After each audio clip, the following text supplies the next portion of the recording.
setiap hari tuh pasti ada hal baru yang baru kita tahu dan relate sama kehidupan kita. Hai, kenalin aku Widat, welcome to my channel.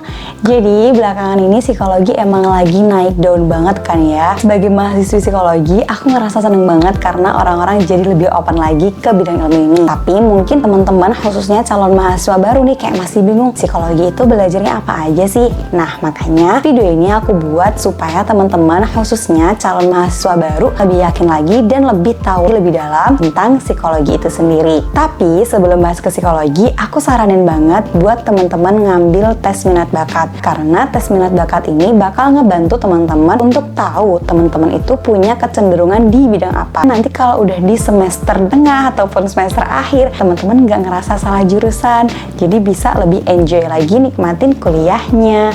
Oke, balik lagi. Jadi psikologi itu adalah ilmu yang mempelajari tentang manusia, mencakup perilaku, fungsi mental, dan proses mental manusia secara ilmiah. Nah, mungkin beberapa teman-teman tuh pernah dengar atau misalnya pernah ngelakuin juga cara melihat kepribadian lewat garis tangan atau misalnya lewat warna kesukaan, tanggal lahir. Nah, itu tuh nggak bisa ya guys, dan itu nggak dipelajari di psikologi karena pengambilan asesmen tersebut itu tidak dilakukan secara ilmiah. Nah, kalau di psikologi semuanya itu berdasarkan teori dan dilakukan secara ilmiah. Intinya kita tuh ngulik apa aja yang terjadi, apa aja yang berkaitan dengan manusia dan perilaku manusia tersebut. Misalnya, mengapa setiap orang itu punya sifat yang berbeda-beda, perilaku yang berbeda-beda, terus mengapa perilaku itu bisa muncul dari seseorang tersebut. Intinya seperti itu ya guys, untuk secara garis besarnya. Nah, untuk calon mahasiswa baru nih, aku kasih tahu kalau psikologi itu ada yang saintek dan soshum. Nah, kalau psikologi saintek itu biasanya harus dari jebolan IPA nih pas SMA-nya. Nah, kalau soshum itu bebas, bisa dari IPS, SMK, ataupun bahkan IPA. Sebelum kalian menentukan tempat di mana kalian belajar psikologi, kalian harus riset dulu nih, univ mana aja yang psikologinya saintek, univ mana aja yang psikologinya tuh soshum. Jadi biar kalian itu tahu dan emang sesuai dengan jurusan di SMA kalian gitu.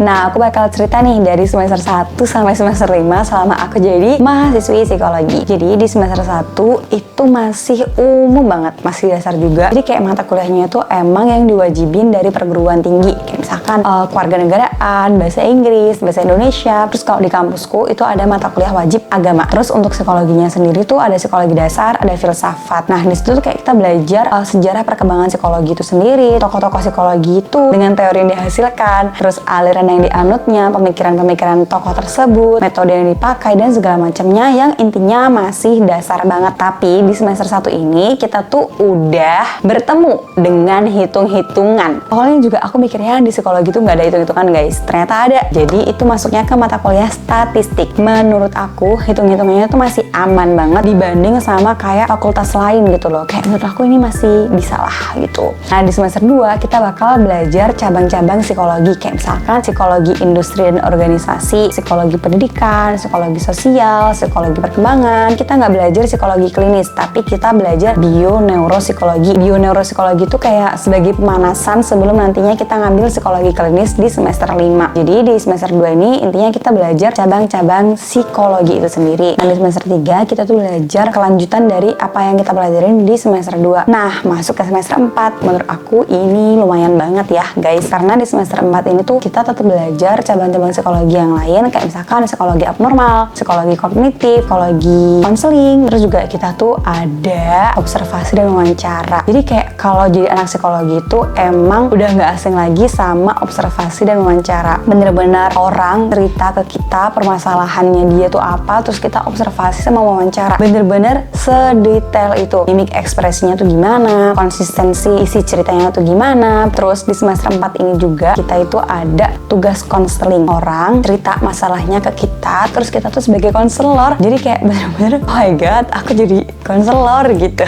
Aku belajar gimana cara ngedengerin yang baik itu gimana, terus mengapresiasi keberanian dia untuk bercerita tuh seperti apa. Jadi kan kalau di lapangan tuh kayak lebih kerasa gitu ya feelnya. Dan aku bersyukur banget dosen aku ngasih tugas ini. Jadi aku bisa lebih tahu gimana cara konseling di lapangan secara langsung. Nah, masuk nih ke semester 5. Semester 5 ini menurut aku semester yang transisinya tuh kerasa banget. Tugasnya auto banyak, setiap hari nggak pernah nggak ada tugas. Kayak ya gitu deh. Di semester 5 itu ada yang namanya praktikum. Jadi untuk kampusku sendiri alhamdulillah ada kebijakan mahasiswanya itu diperbolehkan untuk administrasi dan scoring alat tes psikologi. Karena nggak semua kampus bisa guys. Jadi ini merupakan nilai plus kampus aku. Kita tuh bener-bener ngetes orang guys. Ya iyalah masa bener-bener langsung observasi, scoring, bener-bener langsung nulis jawaban dan segala macam itu kita lakuin dalam satu waktu. Terus abis itu kita juga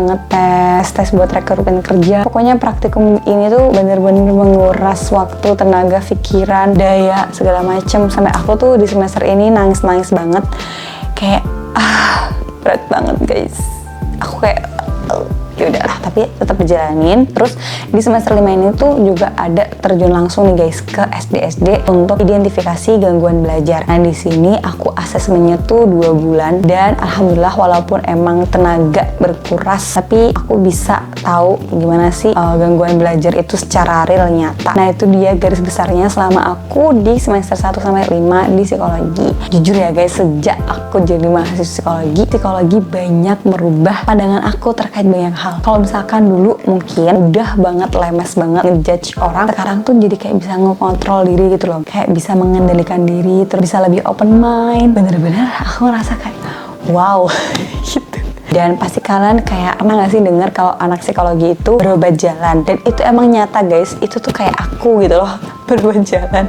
Setiap hari di psikologi itu nggak ada yang namanya kita tuh nggak nge-wow gitu, kayak wow kayak terheran-heran gitu, karena tiap hari tuh pasti ada hal baru yang baru kita tahu dan relate sama kehidupan kita. Bahkan aku tuh kayak lebih mengenali diri aku itu ya semenjak aku di psikologi itu. Aku bisa lebih mengenali luka-luka aku di masa kecil, ataupun luka-luka aku di masa lalu, ataupun aku saat ini tuh kayak gimana tuh aku bisa lebih mengenali itu tuh gara-gara kuliah di psikologi. Pokoknya bener-bener psikologi merubah banyak banget. Nah ngomong-ngomong buat camaba nih yang mau masuk psikologi, jangan lupa aku saranin banget buat kalian ngambil tes minat bakat. Banyak nih teman-teman aku yang kayak di pertengahan jalan tuh ternyata baru nyadar, oh passionnya dia atau bidangnya dia tuh nggak di psikologi, seharusnya di teknik. Karena misalkan terkendala nih nggak bisa ke ahli, aku punya rekomendasi tes minat bakat secara online. Kalian bisa cek di description box. Nah itu dia video dari aku, cerita dari aku.